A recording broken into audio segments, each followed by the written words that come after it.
Otro índice, el índice del IMEF, el Instituto Mexicano de Ejecutivos de Finanzas, mide los pedidos del sector manufacturero en el país, y al igual que lo que se hace en Estados Unidos, cuando el índice de pedidos está arriba de 50 puntos, se entiende que hay una actividad económica positiva. Cuando el índice de pedidos manufactureros está abajo de 50, es un periodo recesivo. Llegó un mes del año en que el índice estuvo bordando por ahí los 28 puntos de este indicador, pero hoy afortunadamente, en el mes de septiembre pasado, el indicador se ubicó por primera vez en 12 meses arriba de 50 puntos, lo cual indica una tendencia claramente de recuperación en las manufacturas en el país, considerando además el hecho de el impacto que tienen pues los acervos, los inventarios de las propias empresas, que también se fue desahogando en estos meses. Empleos, concretamente. Yo hoy les quiero compartir, por ser invitados de honor aquí en Los Pinos, una buena noticia que es primicia además. En el mes de septiembre pasado, sí medimos los empleos netos del Seguro Social, es decir, el número de plazas que se ganan o que se pierden a nivel nacional. Tan solo en el mes de septiembre en México se crearon 61,000 nuevos empleos formales, la mayoría de ellos empleos permanentes. Y con ello llevamos ya 4 meses seguidos que estamos teniendo tasas de crecimiento de empleo positivas en el país. Es decir, de junio a septiembre se han generado en el país 126,000 nuevos puestos de trabajo registrados en el Seguro Social, pagada su cuota ante esta institución. Huelga decir que es el crecimiento más alto, el de septiembre, desde abril de 2008. Estos son, pues, amigas y amigos, indicadores positivos, algunos de ellos incipientes, pero al final de cuentas alentadores. Pero la verdad es que sabemos que no estamos exentos de pruebas y de retos. A mí me queda claro que el efecto inercial de la economía mexicana, es decir, la mera recuperación del ritmo de actividad económica que había previo a la crisis, no será suficiente para verdaderamente alcanzar las metas que nos hemos propuesto de crecimiento y de desarrollo humano. Sobre todo, un aspecto que a mí me preocupa, que es que en esta terrible combinación de crisis alimentaria primero, es decir, un aumento también sin precedentes en los precios de los commodities en 2008-2007, los precios de los alimentos, entre otros, seguida de una crisis económica, la peor que ha vivido pues todos los que estamos aquí presentes.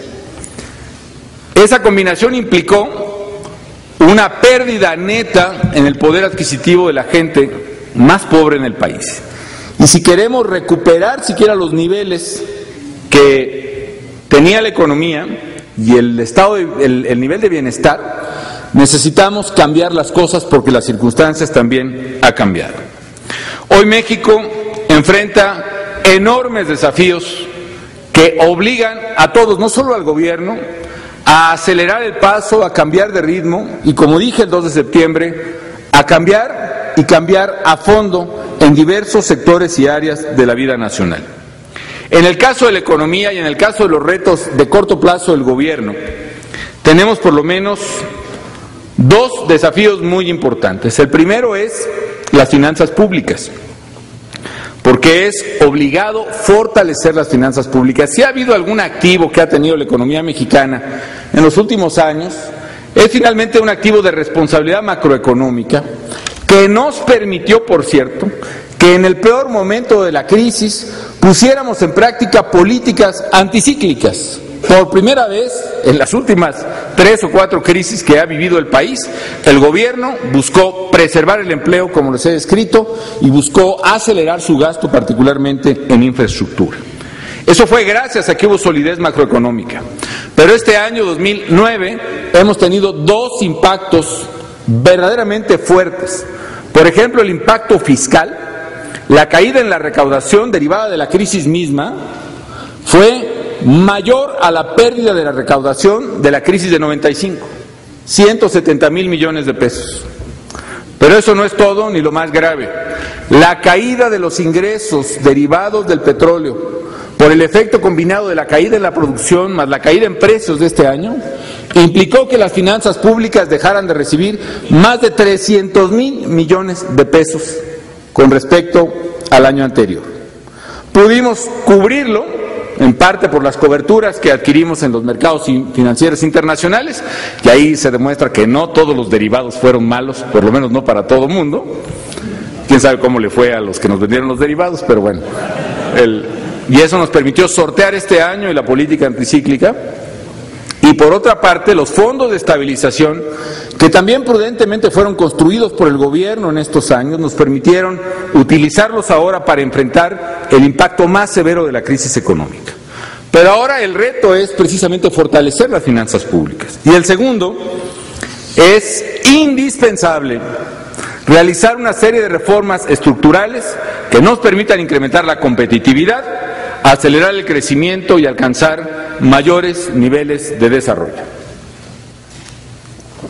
Respecto al primer punto, ya lo he comentado, simplemente quiero reiterar ante ustedes que el golpe en las finanzas públicas ha sido el mayor que haya registrado cualquier gobierno, por lo menos en las últimas 3 décadas. Como ya he dicho antes, en la crisis del 95, que es la más comparable, la caída en recaudación fue menor en aquel año. Pero si se observa, en 95 no hubo una caída de la producción petrolera.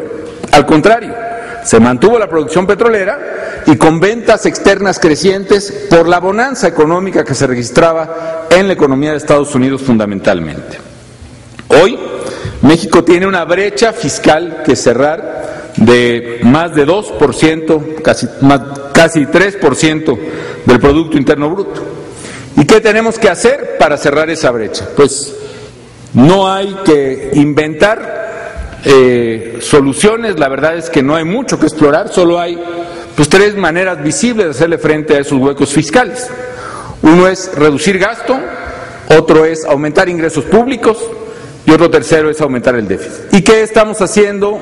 ¿Y qué estamos proponiendo en el paquete fiscal? Estamos exactamente proponiendo una combinación de las 3 medidas.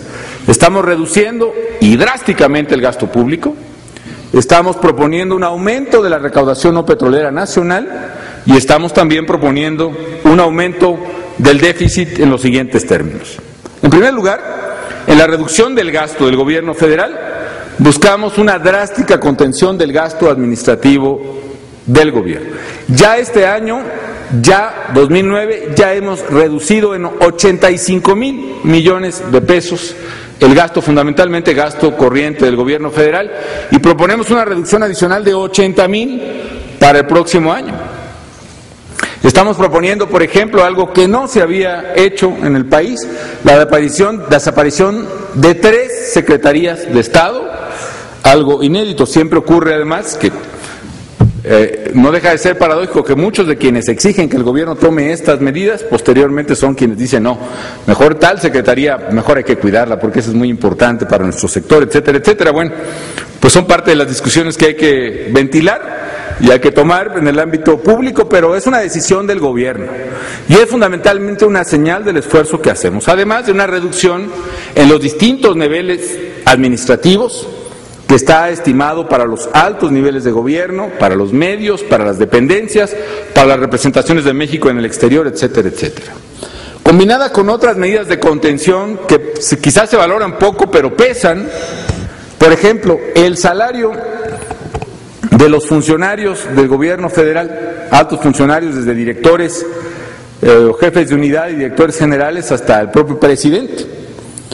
El salario no solo no se ha aumentado en varios años, sino que al principio de la administración redujimos en un 10% el salario de estos funcionarios.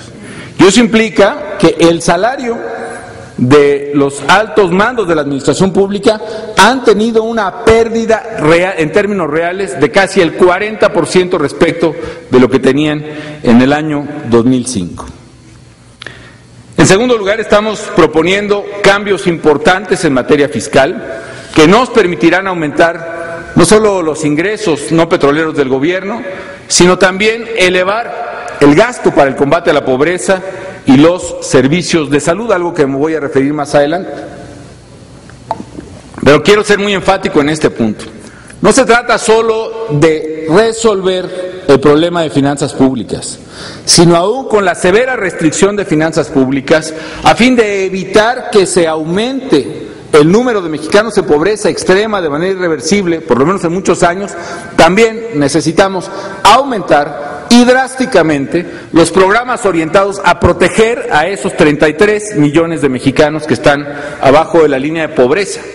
Y eso es precisamente lo que motiva un paquete fiscal, difícil sí, desde luego, pero que es el adecuado precisamente para poder resolver las finanzas públicas y al mismo tiempo tener un compromiso mayor del gobierno en favor del combate a la pobreza.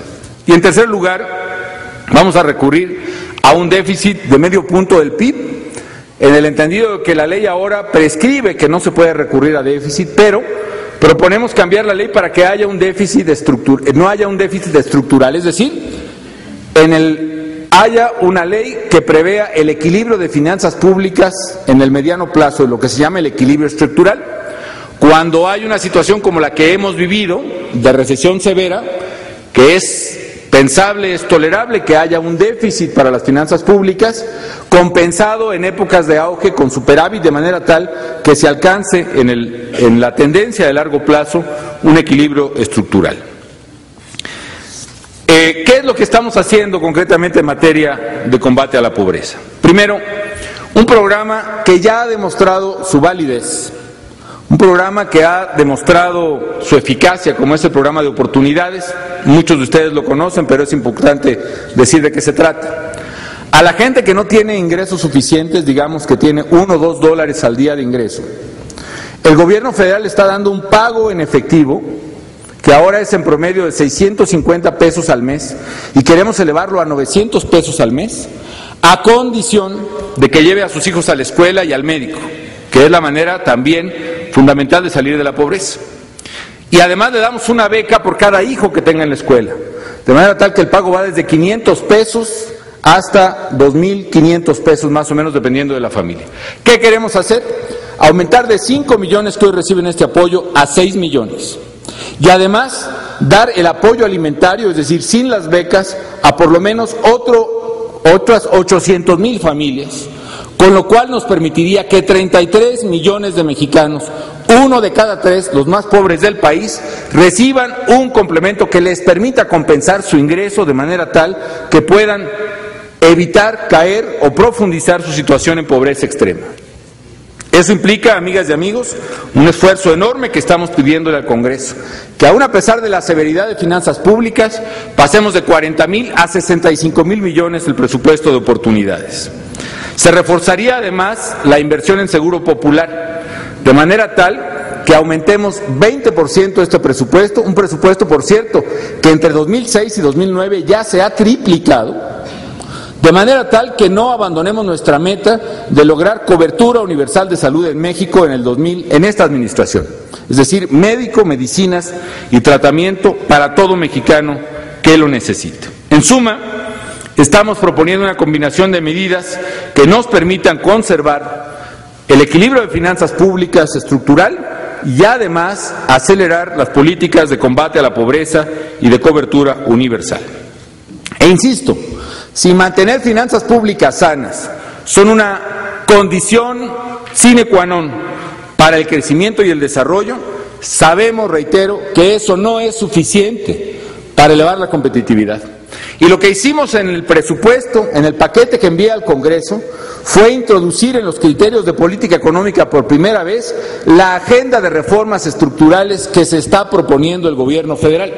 Una parte que ha pasado tal vez desapercibida por el peso intrínseco que tiene la valoración del paquete, pero que para mí es fundamental.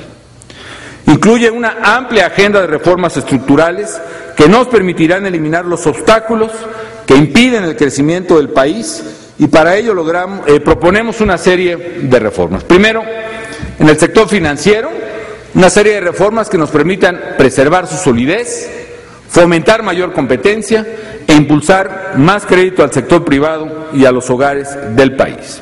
Segundo, una reforma al sector laboral que promueva la productividad, la inversión, que respete los derechos de los trabajadores, sí, pero que nos permita incorporar al mercado productivo de trabajo a mujeres y jóvenes, donde la rigidez del marco legal actual les impide una incorporación eficaz. Tercero, una reforma al marco de telecomunicaciones, porque queremos asegurar condiciones de competencia en todos los segmentos de telecomunicaciones, la convergencia de tecnologías, la cobertura de servicios, es decir, las 3 Cs que centran la política del gobierno: convergencia, cobertura y competencia. Cuarto, una nueva generación en materia de reforma energética. Las reformas que logramos sí nos permitieron un avance que estamos aprovechando, pero tenemos que ir mucho más a fondo y mucho más lejos en materia, sobre todo de hidrocarburos. Quinto, una serie de reformas a las empresas del sector público, particularmente del sector energético, porque necesitamos hacer más eficiente el servicio que prestan y más transparente su administración. Sexto, una reforma regulatoria de fondo que haga del gobierno un aliado y un promotor del desarrollo, y nos proponemos que el próximo año haya una reforma regulatoria de base cero, es decir, los reglamentos, los decretos, los acuerdos, las circulares que no sirvan realmente para promover el desarrollo o que no tengan una justificación verdadera tendrán que ser eliminados de tajo en un proceso en el que está comprometida la administración. Una reforma más en materia de competencia económica para fortalecer los organismos reguladores, para evitar abusos también y desde luego para asegurar mercados realmente más abiertos y competitivos. Y una reforma más que anuncié la semana pasada, que es una serie de reformas legales y de acciones para impulsar la construcción de infraestructura. En el gobierno federal ya hemos logrado llevar de 3% del PIB a 5% del PIB la inversión en infraestructura, lo cual en sí mismo, por cierto, es un cambio estructural también. Pero queremos ir por más, queremos facilitar la inversión en México y queremos una ley de asociaciones público-privadas, una ley que nos permita también utilizar precisamente mediante mecanismos financieros de mercado, no a través de gasto presupuestal como algunos interpretaron, sino mediante mecanismos financieros de largo plazo, financiar la inversión en infraestructura del país a través de mayores utilidades que se le generen a los fondos de ahorro y de pensión existentes en México. Sin duda, amigas y amigos, se trata de una agenda ambiciosa, pero es justamente lo que el país necesita. Yo creo que es precisamente el título de la reunión del día de hoy: retomar la agenda del crecimiento. Los problemas que hoy enfrenta México están exigiendo pues imaginación, están exigiendo voluntad y también están exigiendo determinación. Y con ese espíritu estamos trabajando en el gobierno federal y con ese espíritu queremos trabajar con el Congreso de la Unión. Yo espero que haya la altura de miras que el momento económico y social del país exige para avanzar en una agenda verdaderamente ambiciosa que contenga los cambios que hacen falta, los cambios que se necesitan y no solo los cambios posibles en la medida en que las comprensibles resistencias a esos cambios sean capaces de resistir. Yo quiero asegurarles, amigas y amigos, finalmente, que estos indicadores de que hablaba el secretario de Economía, que colocan a México, según diversas consultoras, en una posición muy competitiva ahora como resultante de esta crisis, que podrá ser, si ustedes quieren, por el tipo de cambio, podrá ser por la correlación nueva que hay en naciones asiáticas como en China, podrá ser por otras medidas que se están tomando. Por ejemplo, aquí se habló de proteccionismo, muchos países están tomando medidas proteccionistas, efectivamente, pero nosotros sabemos que el proteccionismo fue uno de los factores que retrasó la salida del crecimiento económico en la crisis del 29. Y en México, en lugar de recurrir también al proteccionismo, lo que hicimos fue incluso reducir aún más los aranceles del país, porque la clave es que México, para ser competitivo, requiere una economía abierta y competitiva, y estamos también buscando acuerdos e incluso explorando posibilidades de tratados de libre comercio con economías que sabemos contienen un potencial de crecimiento mayor, economías desarrolladas, como es el caso de la exploración que hacemos de un tratado de libre comercio con Brasil en este momento. En fin, amigas y amigos, en esta tarea, que no solo es tarea del gobierno, sino tarea de la sociedad, el talento, la visión y las ideas de los inversionistas y analistas económicos será fundamental para lo que todos hagamos. Sé que México cuenta con ustedes, de la misma manera que ustedes pueden contar con el gobierno mexicano. Muchísimas gracias.